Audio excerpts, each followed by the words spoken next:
Bonjour, c'est Christine et aujourd'hui je vous propose une vidéo très différente de ce que je fais d'habitude. Cette vidéo elle est difficile pour moi, la préparation a été longue, le sujet est difficile à aborder parce qu'il s'agit de la déclaration des droits sexuels. Je pense que beaucoup d'entre vous n'ont jamais entendu parler de cette déclaration des droits sexuels. Et si je veux en parler, si je veux attirer votre attention, c'est parce que cela concerne vos enfants. Nos enfants, en fait. Et en tant qu'adulte, en tant que maman, j'ai toujours eu à cœur le bien-être, le respect de l'intégrité, le respect de l'insouciance des enfants. Et cette déclaration des droits sexuels ne respecte pas du tout ça. Pour faire cette vidéo, j'ai pris énormément de notes que je vais lire en partie parce que voilà. Et je me suis appuyée sur un livre d'une psychologue clinicienne, enfin elle a plein de titres, qui s'est penchée elle de manière plus professionnelle que moi finalement parce que je suis pas un professionnel de la santé ni rien. Sur la déclaration des droits sexuels et ce livre donne froid dans le dos. Et donc ce livre c'est l'imposture des droits sexuels où elle décortique réellement toutes les déclarations pratiquement une par une. Enfin elle a fait le plus gros. Et donc moi je vais aussi condenser ce qu'elle a fait avec ce qui m'a semblé le plus important à vous transmettre, pour vous alerter. Voilà. Bon. Saviez-vous que l'État français, avec la participation notamment de l'Éducation nationale et en partie aussi de, du ministère de la Santé, sans vous en faire part, sans que vous soyez au courant forcément, en douce comme ça, en sous-marin, enseigne déjà maintenant dans les écoles françaises le droit à l'éducation sexuelle. Est-ce que vous le saviez? Est-ce que vous saviez que on en parle en maternelle à des enfants de 4 ans? Si. Vous saviez pas? Ou peut-être vaguement entendu? Oui. Alors qu'est-ce que la déclaration des droits sexuels? Alors dans un premier temps, on pourrait dire que c'est quelque chose d'assez sympa, qui protège des genres, on va dire, différents. Et donc, c'est un ensemble d'articles qui se voudraient protéger les femmes, les hommes, les homosexuels et les personnes un peu fragilisées sur le plan sexuel.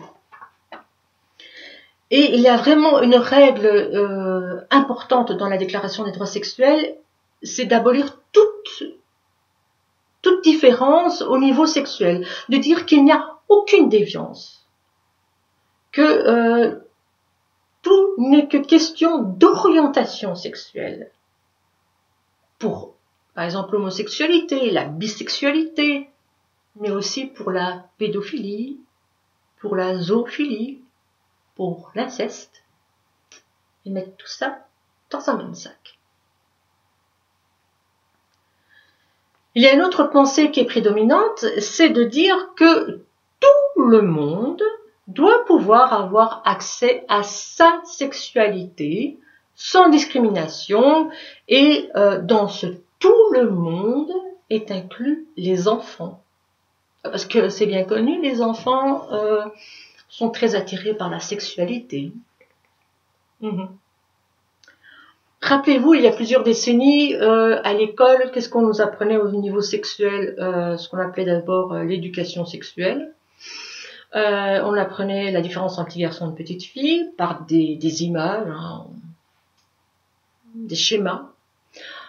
Par un schéma, souvent en coupe-profil, on nous expliquait la conception d'un bébé. Une fois que ils étaient sûrs qu'on ne pensait plus que c'était la petite cigogne qui apportait les bébés, ni qu'on naissait dans un chou ou dans une rose, c'était tout, on arrêtait là. Dans les années 80, pour les plus âgés, comme c'est arrivé les cas de sida, d'hépatite, tout ça, on a parlé au plus grand de la contraception et surtout du préservatif. Et c'était vraiment, on va dire, dans les dernières années de lycée. Et pas au collège, ni en primaire. Et ce qui est très bizarre aussi dans cette déclaration des droits sexuels, c'est vraiment l'abolition de tout genre. De dire que tout est normal et de faire que tout est blanc, tout est plat, blanc et noir, noir et blanc. Enfin, voilà. Je vais vous donner un exemple. Un enfant, quand il naît, est petit garçon ou petite fille, ok? Bon, dans la plus grande majorité des cas. Et là, non. On peut plus dire ça. C'est discriminatoire. Oui, oui, oui, oui. Alors que discriminatoire, discrimination, discriminer, veut dire faire la différence. Ce n'est pas péjoratif. Donc on emploie ce mot à toutes les sauces, sauf vraiment le bon sens. Et c'est justement le fait de ne pas employer les mots avec le bon sens qui fait que cette déclaration des droits sexuels est confuse. C'est un flou artistique. Par exemple, il y a dans cette déclaration, il y a l'abolition, du genre féminin et masculin. Donc, par exemple, une femme peut aller demander d'avoir des papiers d'identité masculins. Et inversement, le garçon peut aller demander d'avoir des papiers d'identité féminins. On ne peut plus empêcher. C'est discriminatoire. Bon, d'accord. Je pensais que c'était ça, moi, de savoir qu'il y avait des garçons, qu'il y avait des filles, voilà.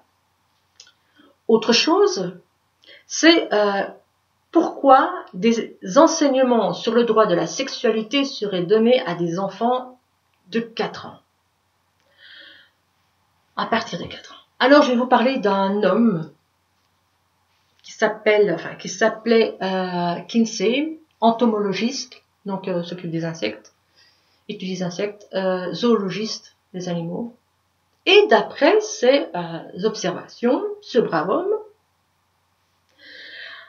a déclaré, je lis dans le livre,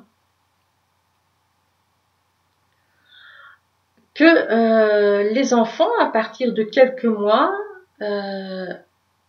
étaient déjà sexualisés. Et donc, en fait, il n'a pas hésité à faire des expérimentations sur des bébés dès l'âge de 2 mois et à calculer notamment au bout de combien de temps ils étaient censés arriver à l'orgasme. Oui, oui, l'orgasme des bébés de 2 mois. Ce monsieur n'existe plus, mais il a créé un institut. Et cet institut est parrainé par l'ONU, par l'OMS, par le Planning Familial International. Et ces travaux sont tenus en compte. Je reprends et je lis toujours ce qui le concerne dans le livre.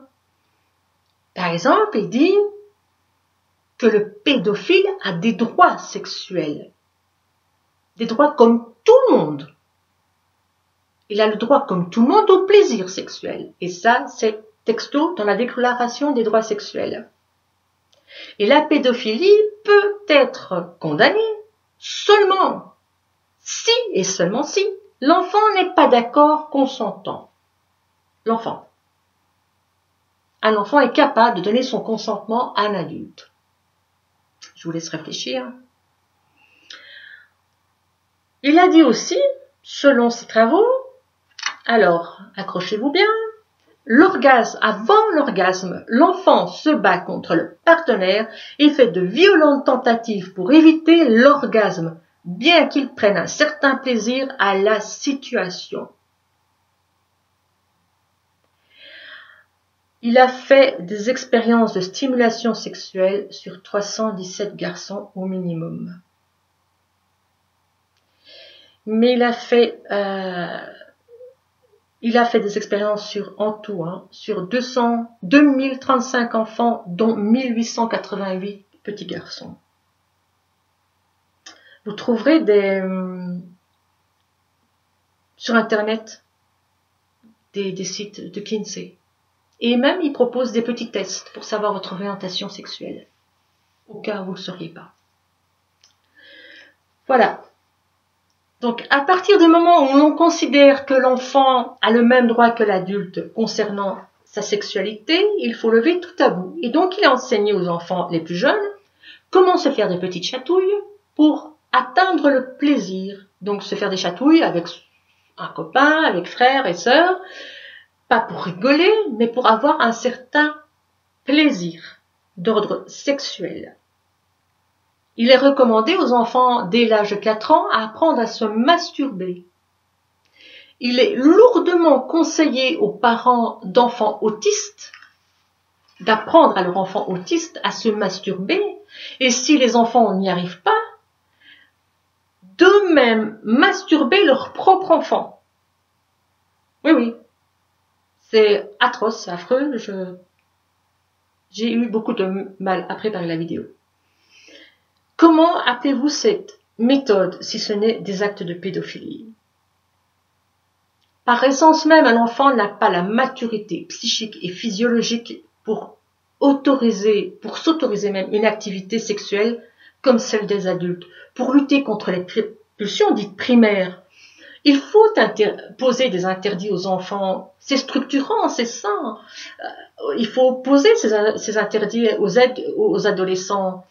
C'est indispensable pour qu'il puisse devenir un adulte structurant, pour qu'il sache qu'il ne peut pas faire n'importe quoi.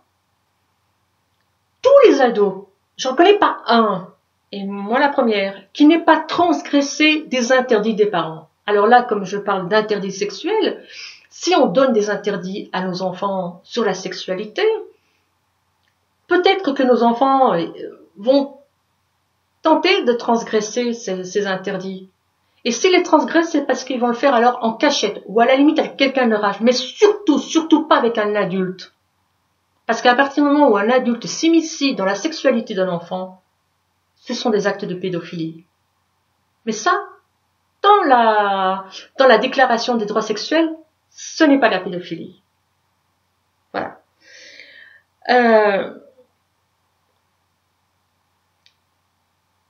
Il y a à l'école, il est proposé aux élèves des livres maintenant, bon, comme tout temps, hein, mais des livres un peu particuliers où c'est carrément des phases de pornographie.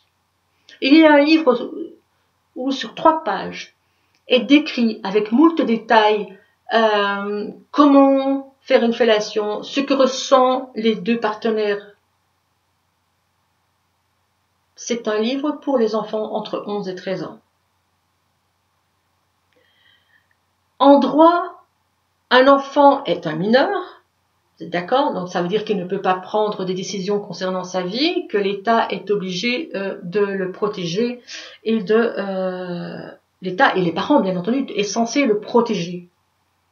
Je dis bien censé parce que dans la déclaration de droits sexuels, l'enfant n'est pas du tout protégé, et surtout le mot mineur est totalement exclu. Il s'évapore, ça n'existe plus. L'enfant n'est pas un mineur, il est à l'égal d'un adulte concernant sa sexualité. Vous imaginez un petit peu? Comment définir qu'un enfant est consentant? Est-ce qu'on prend compte de la violence psychologique, de la violence avec comment on appelle ça, je perds le mot, la violence, le chantage affectif, voilà, le chantage affectif qui est fait sur cet enfant, cette violence qu'il y a sur lui. Et c'est cela qui est enseigné à nos enfants. Il est enseigné aussi, dans les droits de la déclaration sexuelle, qu'ils ont le droit de se marier avec un adulte, c'est leur droit. Ils ont le droit de se faire opérer pour changer de sexe, sans vous demander l'autorisation. Sur le plan sexuel, ils ont le droit. Ils disent qu'à 10 ans, les enfants connaissent déjà leur orientation sexuelle. À 10 ans! Je sais pas vous, mais moi, à 10 ans, je pensais pas à avoir des relations sexuelles avec des adultes, et ni avec personne d'ailleurs.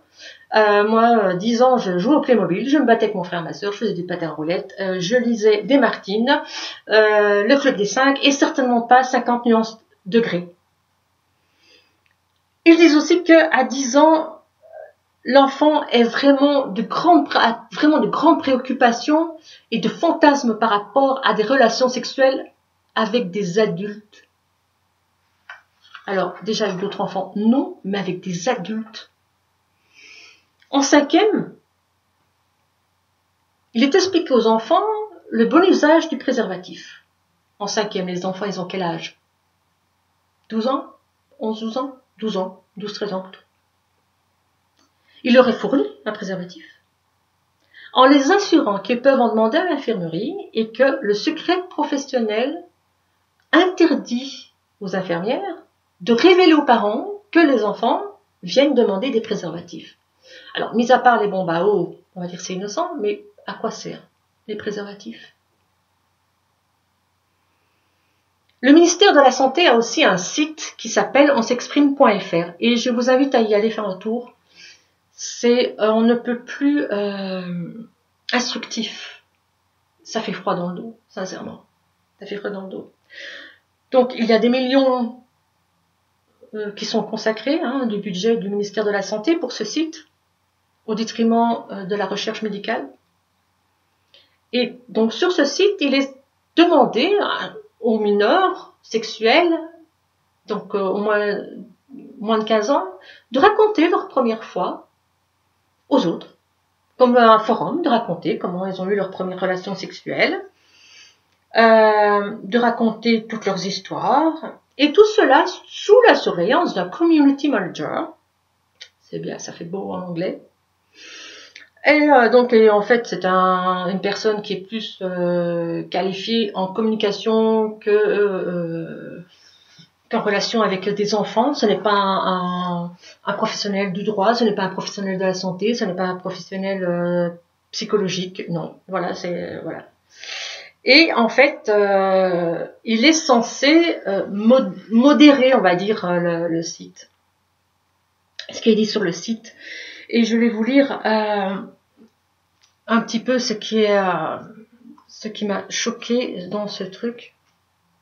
Et ça peut vous faire rire, sincèrement, mais voilà.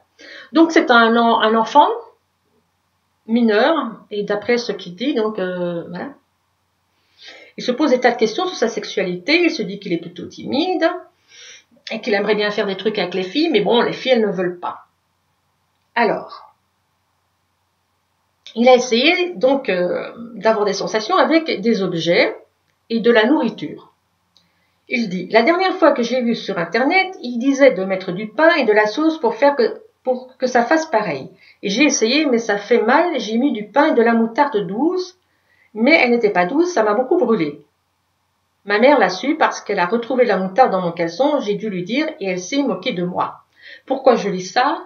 Pour bien vous comprendre la mentalité de l'enfant. C'est vraiment un enfant, c'est un gamin qui parle. La suite. J'ai un chien aussi, que j'aime beaucoup, mais je ne sais pas si c'est bien ou pas de faire quelque chose avec lui. En plus, il est un peu vieux et il ne voit pas très bien. Quand je le touche. Qu'est-ce qu'il entend par toucher? Quand je le touche, un peu, il a l'air d'être content parce qu'il revient tout le temps vers moi maintenant. Est-ce que ça veut dire que je m'y prends bien? Que répondriez-vous à cet enfant? Alors je vous donne la réponse du community manager. Laisse la nourriture et ton chien. Il n'a pas envie de faire des choses avec toi. Tu lui ferais mal. Et il lui donne alors un lien sur la masturbation. C'est assez inquiétant quand on voit que ce texte de l'enfant, c'est un commentaire de nature zoophile. Donc l'enfant, il se pose la question, est-ce que finalement, avec un animal, pourquoi pas essayer? Et on lui dit, laisse le chien, il est vieux, il veut pas. Et si le chien était jeune et qu'il voulait, ou qu'il montrait il fait quoi l'enfant? On dit, ben vas-y, tu peux y aller, le chien est d'accord. Au lieu d'interdire, lui donner des interdits, non, je te donne un site de masturbation. Vous vous rendez compte un peu? C'est une sorte idéologie, pardon. Donc c'est bien pour prouver que la zoophilie n'est pas une déviance, c'est une orientation sexuelle comme n'importe laquelle des autres. C'est assez atroce. Et c'est un des textes. Hein, c'est un des textes que j'ai pris comme ça. Parce que ça fait mal aux yeux, ça fait mal au cœur. Voilà, pour nos enfants. Sachez que cette déclaration sexuelle, il y avait quand même un autre truc que je voulais vous lire qui était important. Je ne sais pas où je l'ai mis. Il y avait quelque chose de très important que je voulais vous lire. Ah là, ouais. Voilà, excusez-moi.